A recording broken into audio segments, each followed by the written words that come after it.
What's going on, guys? Welcome back to another London POV.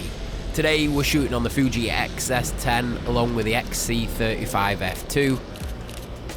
Recently I've been starting my photo walks with a few panning shots to get warmed up. I found this super helpful because panning shots are one of those that when you nail it they just hit differently. But not only that, the speed at which you have to think, obtain focus and track the subject are all things that come in handy when out and about.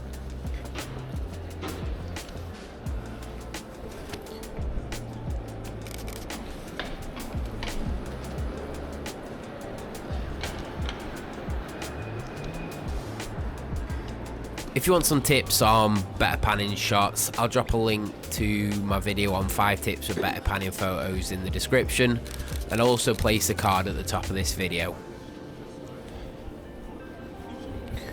This definitely has to be a happy accident.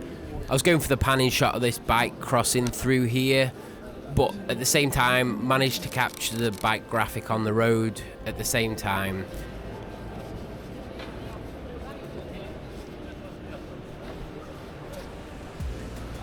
As I was walking down here, I saw this guy in an alleyway on the other side of the street in a red jacket with the 2 bikes coming over. So I thought I'd use my panning settings that I've been working with to try and capture him with the bikes passing through the frame. And with the red on the Santander bikes, it kind of worked really nicely with the 2 colours playing off each other.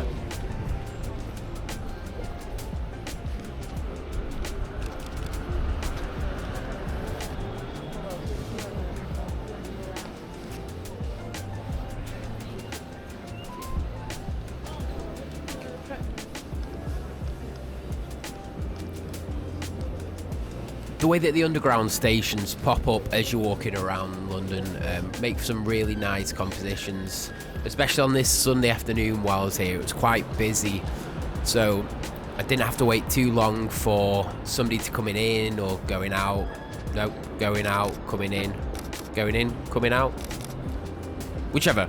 I didn't have to wait too long, trying to get some different vantage points, some lower shots, trying to get a bit lower to the ground. Not just taking them from chest level.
One thing that I liked as I was walking up here was the entrance to this tube stop here with all the glass played off all the heavy dark on the right hand side.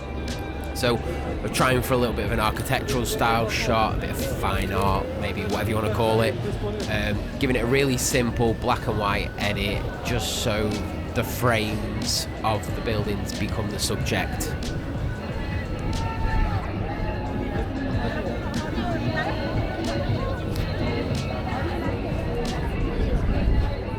As I touched on before, it was really busy the day that I was here. It was a Sunday afternoon and I think it's about 4:30, 5 o'clock. And it's not normally this busy on a Saturday when I've been. So yeah, I was really puzzled that it was so busy. But I don't know if you guys find the same. For me, when there's a lot of people about, I struggle more than normal.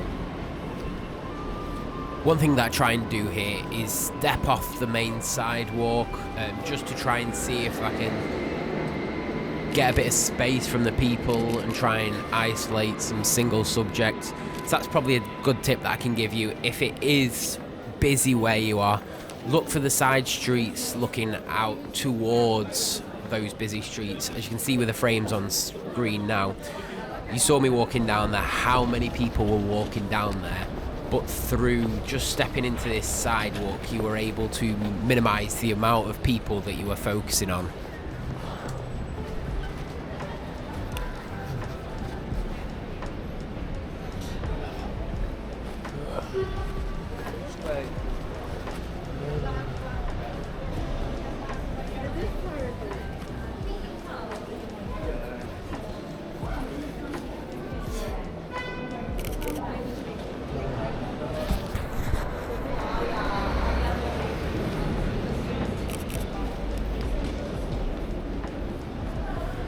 Travelling to London has become a bit of a place for me to relax and wander without a purpose. Obviously, when I come, I do have a bit of an idea of where I would like to go, but overall, I kind of just have a bit more of a free-spirited approach to wander without a purpose and just capturing what I see and following compositions as and when they appear to me.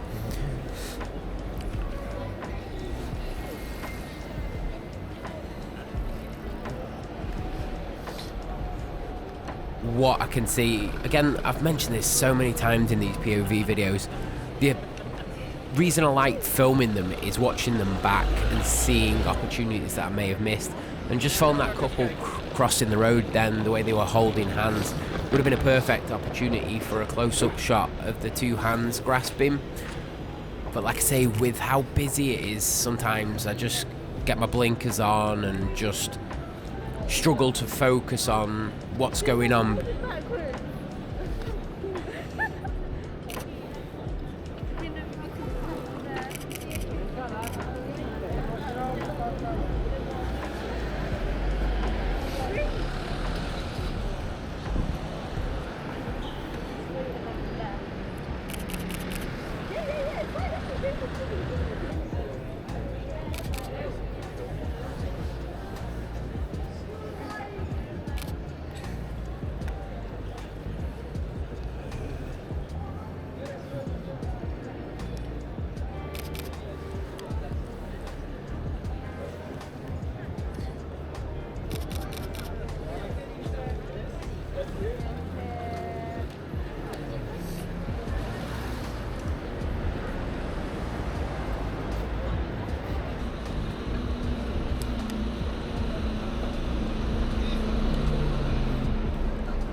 From here, I moved over towards Piccadilly Circus. This was one that I thought it was worth trying, but with how busy it was, I wasn't holding my breath for many shots. I think some people would find it being really busy a lot easier to take shots, but for myself, I definitely find the complete opposite. So just taking a few shots of the underground signs, just people coming in, coming out, just trying to get a feel for the area, staying out of people's way as best as I can. But like I say, it was so busy. So this is one thing that I've been doing a lot more recently, and it's taking photos of people taking photos or enjoying the moment, experiencing, and it gives a different perspective on whatever's going on or the things that are going around. And it's capturing it through their eyes, through my eyes, if that makes sense. So I was just doing a few laps around Piccadilly Circus, just trying to get a feel for it, just look what was about, because I was really struggling to kind of nail on an idea. And then I saw this Defender driving through, which I thought was an odd thing to see in London, so I had to take a quick photo of that. But yeah, with a number of people, I was just wandering around trying to stay out of people's way and just try and capture moments that of people. And I was trying to use the people to capture my feelings in this area.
As I was watching the screens in the background, I noticed an advert for a complete unknown, I think it is.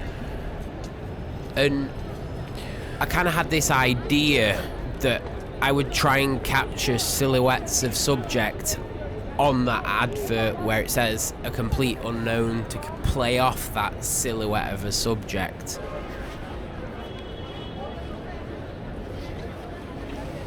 I managed to spot this guy with his hood up, stood where a complete unknown is, and I think the idea worked really nicely in the sense that he was a silhouette under a complete unknown because he is the complete unknown, but there was just something missing. I was a little short on time, so I didn't get a chance to play with it too much because of the loop on the videos. It was a couple of minutes that it took to cycle back round, but yeah, it's one that I would like to try and go back and do something a little bit differently, capture somebody else, whether it would be a different coloured coat. And because of the speed that people were walking through the frame, it did make it challenging to hone in on a particular subject. Because I did also think about using a slower shutter and getting motion blurs of people through, but the idea I got was to use a singular subject isolated in that framed area of a complete unknown.